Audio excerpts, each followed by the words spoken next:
Good evening friends, meet RPSC के online YouTube channel पर आप सभी का स्वागत है। हम राजस्थान माध्यमिक शिक्षा बोर्ड की कक्षा 10 की पुस्तक राजस्थान का इतिहास एवं संस्कृति में अध्याय 2 पढ़ रहे थे, जिसमें मुख्यतः संत संप्रदाय व लोक देवता हैं। आज हम उसी अध्याय को कंटिन्यू करते हुए पार्ट 3 पढ़ने जा रहे हैं। तो हम बिना देरी के प्रारंभ करते हैं। दादू दयाल जी ने अपने प्रारंभिक उपदेश किस भाषा में दिए? सदोकड़ी भाषा में। दादू दयाल जी ने अपने प्रारंभिक उपदेश कौन सी भाषा में दिए भाई? सदोकड़ी भाषा में। बाद में इन्होंने ढूंढाड़ी भाषा में अपने उपदेश दिए। बाद में कौन सी भाषा में दिए भाई? ढूंढाड़ी भाषा में उपदेश दिए। नेक्स्ट पढ़ते हैं। दादू दयाल जी ने अपने कितने शिष्यों के साथ 1575 में आमेर गए थे? दादू दयाल जी अपने 25 शिष्यों के साथ, कितने? 25 शिष्यों के साथ आमेर गए थे। दादू दयाल जी ने अपने प्रथम उपदेश कब वे कहाँ दिए? अपने प्रथम उपदेश दादू दयाल जी ने सांबर में 1568 में दिए। दादू दयाल जी ने अपने प्रथम उपदेश 1568 सांबर में दिए, जो कौन सी भाषा में दिए गए थे भाई? ढूंढाड़ी भाषा में। नेक्स्ट पढ़ते हैं। दादू दयाल जी ने किस मुगल बादशाह से मिलने 1585 में फतेहपुर सीकरी गए थे? अकबर से मिलने दादू दयाल जी 1585 में फतेहपुर सीकरी गए थे। दादू दयाल जी फतेहपुर सीकरी के इबादत खाने में, कौन से खाने में भाई? इबादत खाने में किससे मिलते हैं भाई? अकबर से, मुगल बादशाह अकबर से मिलते हैं तथा यहाँ 40 दिन रुकते हैं। कितने दिन रुकते हैं भाई? 40 दिन रुकते हैं। मोस्ट इंपोर्टेंट क्वेश्चन है कि भाई फतेहपुर सीकरी में कहाँ पर मिलते हैं? तो इबादत खाने में कितने दिन रुकते हैं? तो 40 दिन रुकते हैं। दादू दयाल जी की प्रमुख रचनाएं कौन कौन सी है? दादू दयाल जी की प्रमुख रचनाएं दादू जी की वाणी, दादू दयाल जी दुआ और काया बेली। दादू दयाल जी वाणी, दादू दयाल जी दुआ और काया बेली इनकी प्रमुख रचनाएं हैं। नेक्स्ट पढ़ते हैं। दादू दयाल जी की रचनाओं का संग्रहण किन ग्रंथों में किया गया है? दादू दयाल जी की रचनाओं का संग्रहण 2 ग्रंथों में किया गया है। एक का नाम है हरडेवानी, एक का नाम है अंगवधु। हरडेवानी और अंगवधु। हरडेवानी की रचना संत दास जी ने की थी। हरडेवानी की रचना किसने की थी भाई? संत दास ने की थी। तथा अंगवधु की रचना रजब जी ने की थी। किसने की थी भाई? रजब जी ने की थी। संत दादू दयाल जी ने किस स्थान पर अपने देह त्यागी? संत दादू दयाल जी ने 1603 ईस्वी में नारायणा जयपुर में अपनी देह त्यागी। दादू दयाल जी के शरीर को बेराना की पहाड़ी, इंपोर्टेंट है, कौन सी पहाड़ी भाई? बेराना की पहाड़ी के नीचे दादू खोल नामक स्थान पर रखा गया था। दादू खोल नामक स्थान पर रखा गया था। नेक्स्ट पढ़ते हैं। दादू पंथ की प्रमुख पीठ कहाँ पर है? नारायणा जयपुर में। दादू पंथ की प्रमुख पीठ कहाँ पर भाई? नारायणा जयपुर में। तथा इनका सत्संग स्थल अलग दरीबा कहलाता है। क्या कहलाता है भाई? अलग दरीबा कहलाता है। दादू दयाल जी के कुल कितने शिष्य थे? दादू दयाल जी के टोटल 152 शिष्य थे। कितने थे भाई? 152, जिनमें से 52 इन शिष्य इनके प्रिय थे, जिन्हें 52 स्तंभ कहा जाता है। मोस्ट इंपोर्टेंट है भाई, दादू दयाल जी के शिष्य प्रिय कितने थे? तो 52 टोटल पूछे तो 152 और 52 स्तंभ इनको कहा जाता था। दादू दयाल जी के कितने पुत्र थे? दादू दयाल जी के 2 पुत्र थे। कितने थे भाई? 2। गरीबदास जी और मिस्किन दास जी। क्या नाम है भाई? गरीबदास जी और मिस्किन दास जी। दादू पंथी मृत व्यक्तियों को जलाते नहीं है, ना दफनाते हैं, बल्कि पशु पक्षियों के खाने के लिए छोड़ देते हैं। तो आपके लिए सवाल बन सकता है भाई, कौन से संप्रदाय या कौन से पंथी मृत व्यक्तियों को ना जलाते हैं ना दफनाते हैं, बल्कि पशु पक्षियों के लिए खाने के लिए छोड़ देते हैं? तो कौन सा संप्रदाय है वो? दादू दयाल जी संप्रदाय या दादू पंथी। दादू पंथी के 5 तीर्थ स्थल कौन कौन से? दादू पंथी के 5 तीर्थ स्थल आमेर, सांगानेर, भेरना, नरेना और कल्याणपुरा। वापस याद कीजिए, आमेर, सांगानेर, भेरना, नरेना और कल्याणपुरा। ये सभी स्थल जयपुर में स्थित है। ये सभी स्थल कहाँ पर स्थित है भाई? जयपुर में स्थित है। दादू पंथी को कितने भागों में बांटा गया? दादू पंथी को 5 भागों में बांटा गया। कितने भागों में बांटा गया? 5 भागों में। इनकी ब्रांचेस है कौन कौन सी है? खालसा, खाकी, उत्तरादे, नागा और विरक्त। एक बार और याद कीजिए 5 ब्रांच। खालसा, खाकी, उत्तरादे, नागा और विरक्त। खालसा के जो संस्थापक है वो गरीबदास जी। कौन थे? गरीबदास जी। खाकी के संस्थापक का नाम तो कोई नहीं मिलता, लेकिन वह संत इसमें जो भी संत रहते हैं खाकी शाखा के, वो अपने शरीर पर क्या लगाते हैं भाई? भस्म लगाते हैं। उत्तरादे जो राजस्थान को छोड़कर उत्तर भारत में चल गए थे। कहाँ पर चल गए भाई? उत्तर भारत में चल गए थे। तथा इनके संस्थापक का नाम है बनवारी दास जी। तो बनवारी दास जी ने कौन सी शाखा की स्थापना करी थी? उत्तरादे की। नागा वह संत जो अपने साथ हथियार रखते थे। क्या रखते थे भाई? हथियार रखते थे। नागा साधु इसके संस्थापक कौन है? सुंदरदास जी।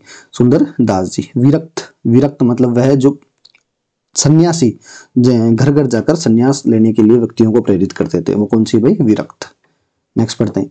दादू दयाल जी के ऐसे कितने शिष्य जो आजीवन दूल्हे के वेश में रहे थे? रजब जी।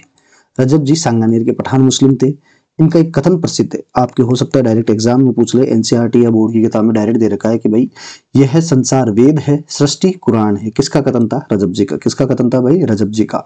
रजब जी की प्रधान पीठ सांगानेर जयपुर में है। रजब जी की प्रधान पीठ कहाँ पर है भाई? सांगानेर जयपुर में है। रजब जी के प्रमुख दो ग्रंथ, इंपोर्टेंट क्वेश्चन में, रजब वाणी व सरवर्गी। रजब वाणी व सरवर्गी। नेक्स्ट पढ़ते हैं, सुंदरदास जी की समाधि कहाँ पर स्थित है? गेटोलावा दौसा में सुंदरदास जी की समाधि स्थित है। आरिलो नामक ग्रंथ की रचना किस संत ने की थी? बालिंद जी ने की थी। किसने की थी भाई? बालिंद जी ने की थी। इंपॉर्टेंट क्वेश्चन है। दादू दयाल जी के शिष्य थे बालिंद जी। इन्होंने कौन से ग्रंथ की रचना की है? आरिलो। नेक्स्ट पढ़ते हैं, राजस्थान की राधा किसको कहा जाता है? मीराबाई को। राजस्थान की राधा मीराबाई को कहा जाता है। मीराबाई का जन्म कब व कहाँ पर हुआ? कुड़की पाली में 1498 ईस्वी में मीराबाई का जन्म हुआ था। कब हुआ था भाई? 1498 ईस्वी में मीराबाई का जन्म कहाँ पर हुआ? कुड़की पाली में 1498 ईस्वी में। एक पेपर में क्वेश्चन पूछा हुआ है कि भाई कौन सी सदी में इनका जन्म हुआ था? तो 16वीं सदी में हुआ था। कौन सी में हुआ था भाई? 16वीं सदी में इनका जन्म हुआ था। नेक्स्ट पढ़ते हैं, मीराबाई के माता पिता कौन थे? मीराबाई के माता पिता, मीराबाई के माता का नाम है वीर कौरी तथा पिता का नाम है रतन सिंह राठौड़। क्या नाम है भाई पिता का? रतन सिंह राठौड़। ये बाजोली के जागीरदार थे। रतन सिंह राठौड़ कहाँ के जागीरदार थे भाई? बाजोली के जागीरदार थे। तो आपसे क्वेश्चन पूछा जा सकता है कि भाई मीराबाई के पिता रतन सिंह राठौड़ कहाँ के जागीरदार थे? बाजोली के थे।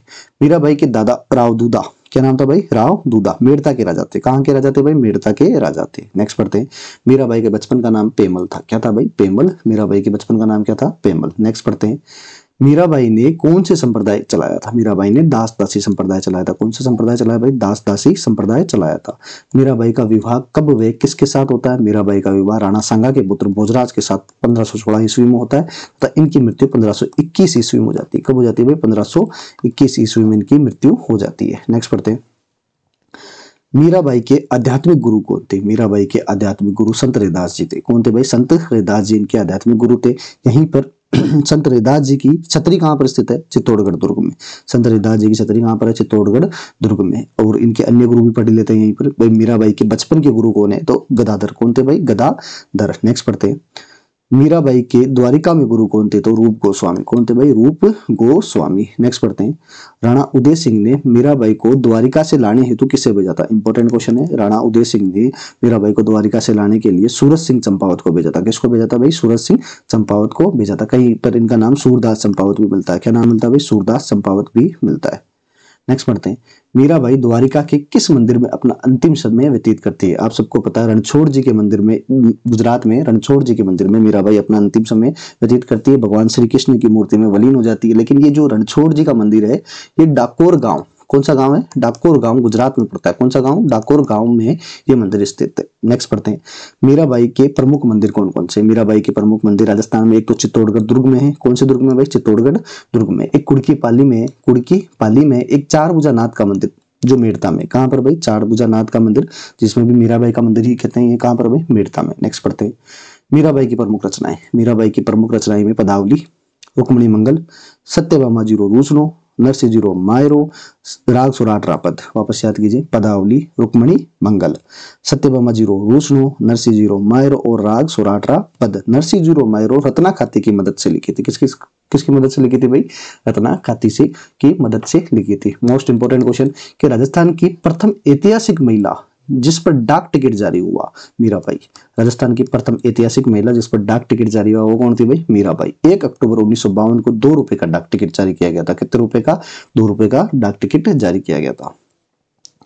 मीरा महोत्सव राजस्थान के किस दुर्ग में मनाया जाता है? चित्तौड़गढ़ दुर्ग में मनाया जाता है। कब मनाया जाता है? तो आश्विन पूर्णिमा को। कब मनाया जाता है भाई? आश्विन पूर्णिमा को। संत राणाबाई का जन्म कहां पर हुआ था? हरनावा नागौर में 1504 में संत राणाबाई का जन्म होता है। राजस्थान की दूसरी मीरा किसको कहते हैं? संत राणाबाई को। राजस्थान की दूसरी मीरा किसको कहा जाता है भाई? संत राणाबाई को कहा जाता है। संत राणाबाई के माता पिता कौन थे? संत राणाबाई के माता का नाम था गंगाबाई और पिताजी का नाम था राम गोपाल जी। राम गोपाल जाट या राम गोपाल जी। ठीक है, नेक्स्ट पढ़ते हैं, संत राणाबाई के गुरु कौन थे? चतुरदास जी। पालड़ी के संत थे। पालड़ी गांव पड़ता है नागौर में, वहां के ये संत थे। कौन थे? चतुरदास जी। नेक्स्ट पढ़ते हैं, वागड़ की मीरा किसको कहा जाता है? इंपोर्टेंट क्वेश्चन है। गौरीबाई को। वागड़ की मीरा किसको कहा जाता है भाई? गौरीबाई को कहा जाता है। गौरीबाई के प्रमुख ग्रंथ कौन सा है? Most important question. गौरीबाई का प्रमुख ग्रंथ है कीर्तन माला। कौन सी माला भाई? कीर्तन माला। किसका ग्रंथ है? गौरीबाई का। नेक्स्ट पढ़ते हैं, गौरीबाई का प्रसिद्ध मंदिर कहां पर स्थित है? डूंगरपुर में। कहां पर भाई? डूंगरपुर में।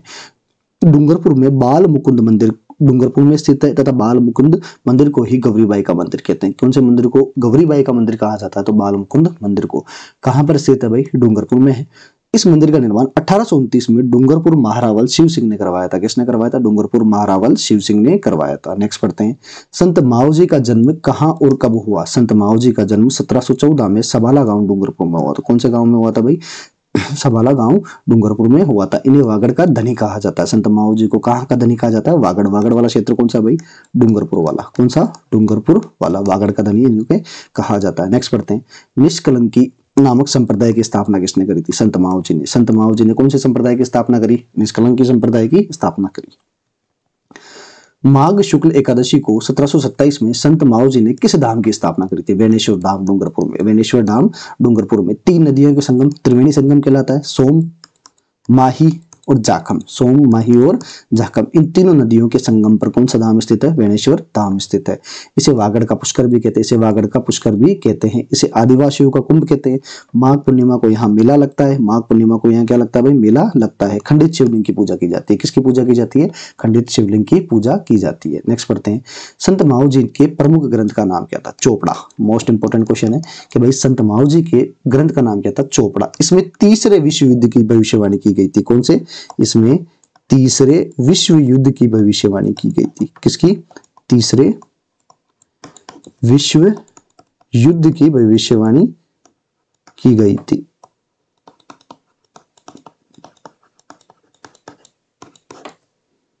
ठीक है, ध्यान रखना कि सिंपल क्वेश्चन आएगा, तीसरे विश्व युद्ध की भविष्यवाणी कौन से ग्रंथ में की गई? तो चोपड़ा। राइटर कौन थे? संत माऊजी। चोपड़ा के विभाग कितने? 5। कितने भाग है भाई? 5। सबके पीछे सागर है। सबके पीछे क्या है? सागर। याद करने का तरीका, प्रेम, मेघ, अनंत, रतन, साम। प्रेम, मेघ, अनंत, रतन और साम। 3-4 बार बोलोगे तो आपको आराम से याद हो जाएगा। पीछे सबके पीछे क्या है भाई? सागर। तो चोपड़ा कितने प्रकार है? 5।